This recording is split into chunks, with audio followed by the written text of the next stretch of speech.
goes back to whether or not you're just like a fan or you're like an analyst or something. Like it depends on how you enjoy the game, to me, at least. Because if you're a fan that does not care about like stats at all, that's fine. Like I think that's something a lot of people in the community kind of struggle with.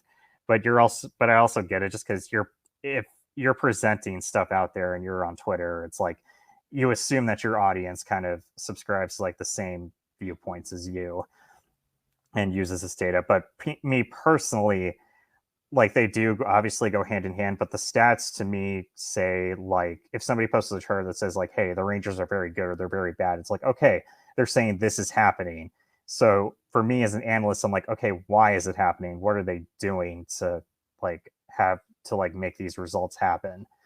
And that's where like the microstat tracking and digging into the film kind of goes. And there's also other people like Jack Hahn and others who kind of dig into the systematic play of teams who are more of like of the coaching background.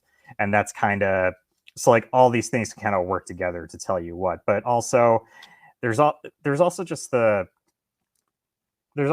the mindset of like you have to like use one or the other or think a certain way to kind of be a hockey fan, it seems like these days, and that's just not the case. Right. Because like if somebody does not care like about stats at all, that's fine. And I think that's something a lot of people like in my community kind of struggle to accept.